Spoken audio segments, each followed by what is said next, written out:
Hello guys, so most welcome our YouTube channel rankers number 1 पर UP polytechnic third round में कितने rank तक वालों को गवर्नमेंट कॉलेज मिलने वाला है, क्योंकि फर्स्ट एंड सेकंड राउंड की काउंसलिंग ऑलरेडी समाप्त हो चुकी है और बहुत ज़्यादा स्टूडेंट ऐसे हैं जिनको अभी तक कोई भी सरकारी सीट नहीं मिली है।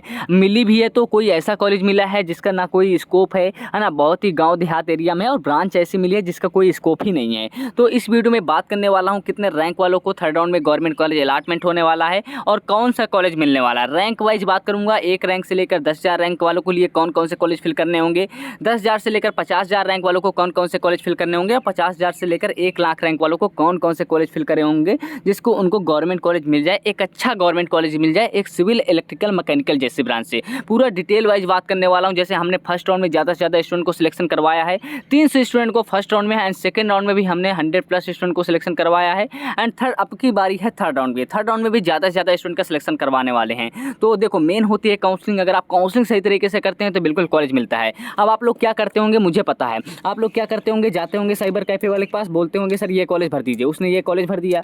आप अपने मन से करते होंगे, आपने सिर्फ अपने मन से कॉलेज भर दिया, ये कॉलेज अच्छा लग रहा है, ये सिटी अच्छी लग रही है तो ये सिटी कॉलेज भर दिए। यार ऐसा नहीं होता है। ओपनिंग एंड क्लोजिंग रैंक का नाम सुने हैं, वो देख वार एंड सीआर रैंक जिसे कहते हैं, वो देखकर किया जाता है काउंसलिंग। ठीक है, काउंसलिंग कॉलेज का पिछले साल का डाटा देखकर किया जाता है, कितने सीटें खाली रह गई थी, कितने राउंड तक मिल गया था कॉलेज, वो सारी चीज़ें देखकर काउंसलिंग किया जाता है। इसलिए दोस्तों बोलता हूँ, जिन स्टूडेंट को काउंसलिंग कराना है, आप लोग को नहीं पता काउंसलिंग कैसे होती है, हमारे द्वारा बेस्ट से बेस्ट काउंसलिंग होती है। 4 साल से काउंसलिंग कराते चले आ रहे हैं। तो हमारा व्हाट्सअप नंबर 9170322040 पर जाकर अपना नाम नोट करा लीजिए काउंसलिंग के लिए। ठीक है, लास्ट मौका, अंतिम राउंड है, क्योंकि डियर इस राउंड के बाद आपकी बहुत कम सीटें खाली रहने वाली हैं। किसी कॉलेज में 2 सीटें, किसी कॉलेज में 4 सीटें आप लोग की खाली रहने वाली हैं, उससे ज़्यादा सीटें नहीं खाली रहेंगे। तो कंपटीशन हाई होने वाला है इस राउंड के बाद। तो जाकर अपना नाम नोट करा लीजिए। अब क्या लगेगा, आपका एप्लीकेशन नंबर लगेगा, पासवर्ड लगेगा एंड जो आपकी काउंसलिंग की फीस लगती है 250 रुपये, वो लगेगी। सेंड करके अपना नाम नोट करा सकते हैं। आपको 100% गारंटी के साथ आपको कॉलेज दिलाया जाएगा। ठीक है डियर स्टूडेंट, जैसे फर्स्ट एंड सेकंड राउंड में बहुत सारे स्टूडेंट को गवर्नमेंट कॉलेज दिलाएं, जैसे हाई रैंक पर भी दिलाएं हमने कॉलेज। ठीक है, चलिए अब मेन बात करते हैं, थर्ड राउंड काउंसलिंग में कितने रैंक तक सरकारी कॉलेज मिलने वाला है। तो जिन स्टूडेंट की रैंक 1 रैंक से लेकर 10,000 रैंक तक के बीच में आ रही है, ध्यान सुन लीजिए, बहुत ही इंपॉर्टेंट होने वाला है चीज़ें। जिन स्टूडेंट की रैंक 1 रैंक से लेकर 10,000 रैंक तक के बीच में आ रही है, लेकिन अभी तक उनको कोई भी गवर्नमेंट कॉलेज अलॉट नहीं हुआ है, तो उनकी सबसे बड़ी गलती मैं बता रहा हूँ क्या उन्होंने गलती की होगी, वो टॉप 5 के कॉलेज के चक्कर में पड़े होंगे, है ना, लखनऊ या कानपुर कॉलेज के चक्कर में पड़े होंगे, है ना। चलिए मान लीजिए 100, 200, 300 रैंक, 1000 रैंक तक मान लीजिए डियर आप कानपुर और लखनऊ के चक्कर में पड़ सकते हैं, बट आपका रैंक 2000 से ज़्यादा रैंक है, 3000 है, 4000 है, 5000 है, 6000 है, 7000 या 10,000 रैंक तक है, तो आपको टॉप 2 कॉलेज चक्कर में नहीं पड़ना। मैं ये नहीं कहता आपको कॉलेज ही नहीं भरना, बिल्कुल भरना है डियर, मैं भी हमेशा टॉप कॉलेज ही भरता हूँ, बट उसके साथ भी कॉलेज ऐड करने होते हैं कि बैकअप के लिए, अगर वो कॉलेज नहीं मिले तो वो कॉलेज आपको मिल जाए, है ना। तो 1 रैंक से लेकर 10,000 रैंक वाले कम से कम उनको 10 से 12 कॉलेज फिल करना होगा। रिस्क मत लीजिए, लखनऊ कानपुर के चक्कर में मत रहिए डियर स्टूडेंट, है ना। कोई भी गवर्नमेंट कॉलेज खराब नहीं होता, चाहे वो आपका मुरादाबाद कॉलेज हो, बरेली कॉलेज है, अयोध्या कॉलेज हो, इन कॉलेज का भी स्कोप काफ़ी बेटर है। मैं एक रियलिटी आप लोग के साथ शेयर करना चाहूँगा। गवर्नमेंट पॉलिटेक्निक बरेली का नाम सुने हैं डियर स्टूडेंट, है ना। लखनऊ से ज़्यादा प्लेसमेंट है गवर्नमेंट पॉलिटेक्निक बरेली का, वो भी उस कंपनी उस कॉलेज में इतनी अच्छी कंपनी आती है ना, क्या ही मैं बताऊँ। ठीक है, लखनऊ से भी अच्छी। गाजियाबाद का नाम सुनिए, गाजियाबाद में भी काफ़ी बेस्ट कंपनी आती हैं। नोएडा के करीब है कॉलेज, दिल्ली के करीब है गाजियाबाद का, तो उसमें काफ़ी स्कोप बन जाता है। ठीक है, तो आपको 1 रैंक से लेकर 10,000 रैंक वालों को जिनको गवर्नमेंट कॉलेज नहीं मिला, उनको ये राउंड में 100% कॉलेज मिल जाएगा, बट काउंसलिंग सही तरीके से करनी होगी। नहीं हो पा रही काउंसलिंग, जाकर हमारे पास नाम नोट करा सकते हैं, आपकी बेस्ट से बेस्ट काउंसलिंग कर दी जाएगी। ठीक है, तो 1 राउंड से 10,000 रैंक तक वाले के लिए मैंने बता दिया, 1 रैंक से लेकर 10,000 रैंक तक वालों के लिए कम से कम 10 से 15 कॉलेज आप लोग फिल करिए, है ना। मैं बता रहा हूँ कौन कौन से आपको कॉलेज फिल करने हैं। पहले पर लखनऊ, दूसरे पर कानपुर, तीसरे पर जेबी पंत लखनऊ, चौथे पर गाजियाबाद, 5वें पर गोरखपुर, 6वें पर बरेली, 7वें पर मुरादाबाद, 8वें पर अयोध्या, 9वें पर आप लोग भर सकते हैं। देखो आपने 9वें पर काफ़ी बेस्ट कॉलेज में रैंक करते हैं, सुल्तानपुर किनौरा सुल्तानपुर भी भर सकते हैं डियर स्टूडेंट, गोंडा का भी कॉलेज भर सकते हैं और झांसी का भी कॉलेज भर सकते हैं एंड मेरठ का भी कॉलेज भर सकते हैं। ठीक है, इन कॉलेज आपको भरने ही भरने होंगे, काफ़ी अच्छे कॉलेज है, कोई दिक्कत नहीं है। चलिए, ये तो 1 रैंक से लेकर 10,000 रैंक वालों के लिए बीच में हो गई, 100% कॉलेज मिल जाएगा जो मैंने बताया है। ठीक है, नेक्स्ट आपका आता है 10,000 से लेकर 50,000 रैंक तक, है ना। 10,000 से लेकर 50,000 रैंक तक बहुत सारे स्टूडेंट की कैटेगरी इसी बीच में रहती है। 10,000 से लेकर 50,000 रैंक के बीच में बहुत ज़्यादा स्टूडेंट की रहती है, लेकिन उनमें से मैंने देखा मेरे पास जितने स्टूडेंट का अभी तक नाम नोट हुआ है, मेरे पास 10-15 सीटें ही बची हुई हैं, क्योंकि तुरंत स्टूडेंट मेरे पास नाम नोट करा लिए थे। ठीक है, थर्ड राउंड के लिए तो मेरे पास ज़्यादातर स्टूडेंट आए हैं जिनकी रैंक 35,000 है, 40,000 है, 45,000 है, 50,000 है, 30,000 है, इतने रैंक वाले काफ़ी ज़्यादा स्टूडेंट आए हैं। तो उन स्टूडेंट के लिए बिल्कुल एक चीज़ बोलना चाहूँगा डियर, उन स्टूडेंट को भी परेशान होने की जरूरत नहीं, वो बिल्कुल सेफ स्कोर में है। अभी तक कॉलेज नहीं मिला तो उसको लेकर ये नहीं है कि आपको कॉलेज मिलेगा ही नहीं, बिल्कुल कॉलेज मिलेगा।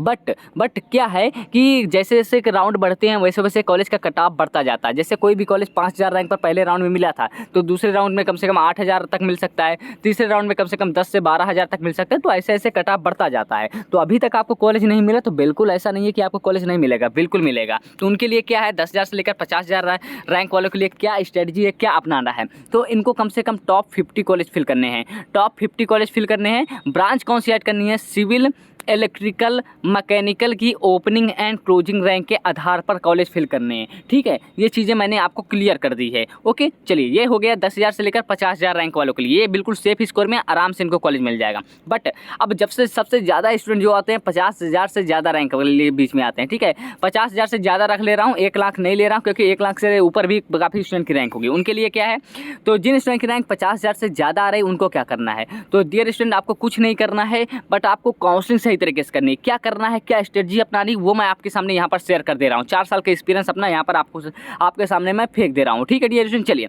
आपको क्या करना है, सबसे पहले आपको 1-2 कॉलेज के चक्कर नहीं पड़ने। सबसे बड़ी भूल, सबसे बड़ी गलती आपकी यही है कि आप लोग 1-2 कॉलेज को टारगेट करते हैं, अपने जिले के कॉलेज को टारगेट करते हैं। तो ऐसा नहीं है डियर स्टूडेंट, पढ़ाई करना है तो थोड़ा सा दूर जाना पड़ेगा डियर स्टूडेंट। ठीक है, पढ़ाई करना है तो थोड़ा सा दूर जाना पड़ेगा, थोड़ा सा संघर्ष करना पड़ेगा डियर स्टूडेंट, है ना। अपने जिले के कॉलेज ही चाहेंगे, वो भी टॉप ब्रांच से, तो ऐसा पॉसिबल नहीं है डियर, है ना। अगर पॉसिबल कर होता तो आप लोग को अच्छे नंबर लाने पड़ते, तभी पॉसिबल हो पाता, लेकिन आपने कम नंबर लाए हैं। ठीक है, तो आपके क्या है, जितने भी 50,000 से ज़्यादा रैंक है उन सबके स्टूडेंट के नंबर 170 नंबर से कम ही है, 160 नंबर से कम ही नंबर है। तो 400 में 160 नंबर काफ़ी कम होता है। जब भी माइनस मार्किंग नहीं थी आप लोग की तब भी इतने कम नंबर आए हैं। बट आपको क्या करना है, मैं चीज़ें यहाँ पर शेयर कर दे रहा हूँ। चलिए, जो हो गया वो तो हो गया, आप तो दोबारा एग्जाम हो नहीं सकता है ना। तो आपको क्या करना है, सबसे पहली बात 1-2 कॉलेज को टारगेट नहीं करना है, पहला बात। ठीक है, दूसरी बात क्या है, आपको कम से कम 4 से 5 ब्रांचें ऐड करनी है। एक ब्रांच पर फोकस मत करना, civil, electrical, mechanical, CS, IT and electronics, ये आपके कम से कम 4 से 5 ब्रांचें आपको ऐड ही करनी होंगी, तभी कुछ हो सकता है डियर स्टूडेंट। ठीक है, हाँ तभी हो पाएगा डियर। मतलब 50 से 55 तक है, 60 तक है, तब तो मान लीजिए कि 3 ब्रांचें आप ऐड कर लिए। बट उससे ज़्यादा है 70-80 हज़ार 90,000, तो थोड़ा सा ऐड ऑन करनी पड़ेंगी ज़्यादा ब्रांचेस। ठीक है, और कॉलेज हमेशा ORCR रैंक देखकर करना है, पिछले साल का डाटा देखकर करना है, चीज़ें कौन से कॉलेज में कितनी सीटें खाली वो चीज़ें भी देखकर करना है। तो सारी चीज़ें आपको देखकर करना है, ये सारी चीज़ें आपके पास उपलब्ध नहीं होंगी, ये भी मैं समझ सकता हूँ। बट आप लोग परेशान मत होइए, है ना, मैं काउंसलिंग कर दूंगा आप लोग की, उसको लेकर आप बिल्कुल मत परेशान होइए। ठीक है, तो आपको पहला क्या बताया मैंने, 1-2 कॉलेज ऐड नहीं करना है, आपको ज़्यादा कॉलेज ऐड करना है, ब्रांचें भी ज़्यादा ऐड करनी है, ORCR रैंक देकर, तभी आपको कॉलेज मिल जाएगा। अब बहुत सारे स्टूडेंट के दिमाग में एक क्वेश्चन और घूम रहा होगा कि, क्योंकि देखो मेरे दिमाग में क्वेश्चन आता है क्योंकि मैं भी एक स्टूडेंट रह चुका हूँ, वो भी गवर्नमेंट पॉलिटेक्निक मुरादाबाद जैसे कॉलेज का। मैंने भी GCAP को फेस किया, वो 4 साल से फेस करता चला आ रहा हूँ, है ना। आप लोग के दिमाग में एक क्वेश्चन आ रहा होगा, सर क्या हमें कॉलेज मिल पाएगा या नहीं मिल पाएगा, सिंपल सी बात है ना। तो डियर स्टूडेंट, मैं एक चीज़ रियलिटी आपकी GCAP की बताना चाहूँगा, 4 साल से जुड़ा हुआ हूँ। पिछले साल से क्या हो रहा है डियर, GCAP की सीटें खाली जा रही हैं day by day, her year, है ना, हर ईयर आपकी सीटें क्या हो रही है, GCAP की खाली जा रही हैं। इसलिए GCAP ने कई प्रयास किए, अपनी बात तो मॉक टेस्ट को लेकर भी GCAP ने कई प्रयास किए, है ना। सभी स्टूडेंट के रिजल्ट ने सभी स्टूडेंट के साइट पर भेज दिया एप्लीकेशन पर कि आपका रिजल्ट कॉलेज नहीं अलॉट हो सकता है, चाहे उसकी। तो उन्होंने क्या किया, ज़्यादा ब्रांच ऐड की, ज़्यादा कॉलेज ऐड किया, जिससे GCAP की सीटें भर जाएँ। तो आप लोग को परेशान नहीं होना, आपको लास्ट तक अगर ज़्यादा रैंक है तो बिल्कुल आपको लास्ट तक जरूर से जरूर कॉलेज मिल जाएगा। नहीं मिलेगा तो आपका क्या होता है, स्पॉट काउंसलिंग होती है। क्या होता है dear, spot counselling last round में होता है, जिसमें आप लोग डायरेक्ट कॉलेज में जाकर एडमिशन करवा सकते हैं बिना काउंसलिंग के थ्रू। ठीक है, ये चीज़ें भी आपके साथ मैंने शेयर कर दी है। तो आई थिंक अब आपको कोई भी डाउट नहीं आ रहा होगा। तो आप लोग चैनल पर नए हैं तो चैनल को पहले सब्सक्राइब करके बेल आइकन को प्रेस कर लीजिए। और मैं काउंसलिंग के लिए अपना नंबर दे दिया हूँ, जाकर नोट करा सकते हैं नाम। आज और कल का मौका है, 16 और 17 तारीख का। ठीक है, आज 15 तारीख है, 16 और 17 तारीख का मौका है, जाकर अपना नाम नोट करा सकते हैं। ठीक है डियर स्टूडेंट, चलिए।